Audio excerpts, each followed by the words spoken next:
आज की ये कहानी आपको इमोशनल करने वाली है। इस कहानी का शीर्षक अधूरा प्यार है। एक लड़का और एक लड़की की प्रेम कहानी बताई गई है। हालांकि लोग कहते हैं कि प्यार अंधा होता है, ये बात बिल्कुल सही है। प्यार करने वालों को जात, धर्म, ऊंच नीच ये सब दिखाई नहीं देता है।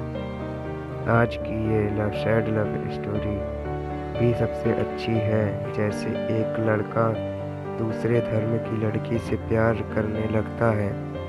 इस लव स्टोरी में कई ऐसे मोड़ आते हैं जिन्हें सुनने पर आंखों में पानी आ जाएगा। हमें आशा है कि ये कहानी आप सभी को ज़रूर पसंद आएगी। बारिश हो रही थी। जब बारिश का एहसास होता है तो लड़के को ऐसा लगता है जैसे लड़की उसका हाथ थाम रखा है।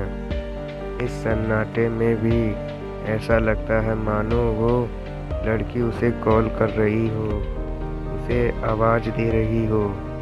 लड़के का नाम फैज़ महमूद है। फैज़ महमूद कहता है कि मेरी ज़िंदगी में सिर्फ एक गलती हो गई कि मैंने एक हिंदू लड़की से प्यार कर लिया। उसका नाम आस्था था। उसने शायद अपनी ज़िंदगी में इतना प्यार किसी से नहीं किया था जो कि आस्था को दर्शाता था। उनका कॉलेज ख़त्म हो गया, नौकरी छूट गई और वो दिन भी ख़त्म हो गया जिस दिन निर्णय लिया कि एक दूसरे के घर वालों को अपने कारोबार के बारे में बताया गया है। 1 मई 2023 का दिन था जब फैज़ महमूद ने अपने साथियों को आस्था के बारे में बताया था। उसके अब्बा वो तो जैसे प्रोटोटाइप में चले गए थे। उसने अपना पूरा दिन फिल्म उनके सामने रख दिया था, लेकिन वो तो एजुकेशन को तैयार ही नहीं थे। वहीं आस्था के घर वाले भी इस मॉड्यूल के बिल्कुल खिलाफ थे। अब हम बड़ी शैतानी से घूमे हुए थे। हर पल बस यही कहते थे कि घर वालों को शादी के लिए कैसे मनाया जाए। मैंने बहुत कोशिश की, लेकिन ना तो अम्मी मानी और ना ही अब्बू। तो बहुत ज़्यादा तो मेरी बात सुनने को तैयार ही नहीं थी।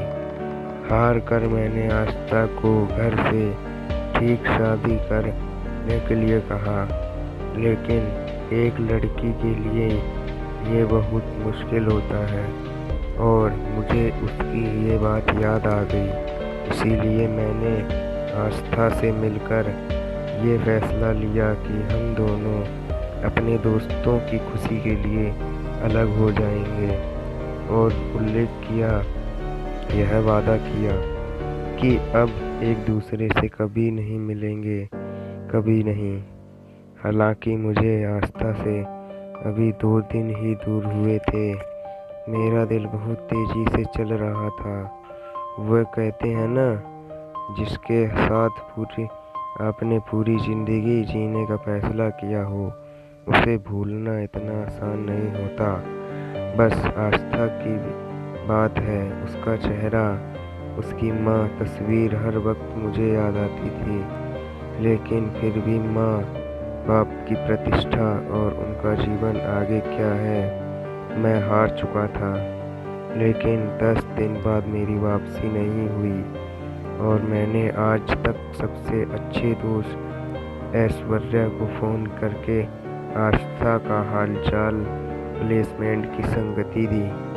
मुझे क्या पता था कि वो पल मेरी ज़िंदगी में कयामत लेकर आने वाला है, मुझे तोड़ने वाला है। मैंने ऐश्वर्या को फ़ोन किया और कहा, आस्था, मेरा इतना ही कहना था कि ऐश्वर्या ने कहा, आस्था भी इस दुनिया में नहीं रही। आज शाम को उसका अंतिम संस्कार किया गया है। आखिरी बार उसे ज़रूर देखें। ऐसा लगा जैसे मेरी पूरी ज़िंदगी ख़त्म हो गई हो। सबके अंदर ही रखा है सफ़ेद चादर में। मैं आस्था का चेहरा नहीं भूल पा रहा हूँ।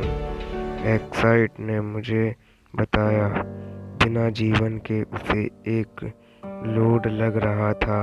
वह अपनी मम्मी पापा के खिलाफ जाने की सोच नहीं पाई थी। तब उसे मरना सबसे आसान लगा। ये हैरान मैंने सोचा और कहा कि मैं अपने दिल की बात करता हूँ, जहाँ सिर्फ वो और मैं होते हैं, लेकिन ये हो नहीं पाता। Sad love story. आस्था की याद में सिर्फ इतना ही टूटा। बहुत उदास है कोई तेरे जाने से, हो सके तुम लौट आओ किसी साथी से। तू चाहत इतनी दूर है लेकिन एक बार तो देख, कोई टूट गया तेरे जाने से। सच में जाने के बाद अब ऐसा लग रहा है जैसे इंसान के शरीर में जान नहीं रही। आई लव यू आस्था, तुम्हें सदैव प्रेम करता रहूँगा। दोस्तों, आपको ये कहानी कैसी लगी हमें कमेंट बॉक्स में ज़रूर बताएं, और अगर आपके पास भी ऐसी ही कहानियाँ हैं तो हमें बताएं। हम उस कहानी को अपने चैनल पर ज़रूर डालेंगे।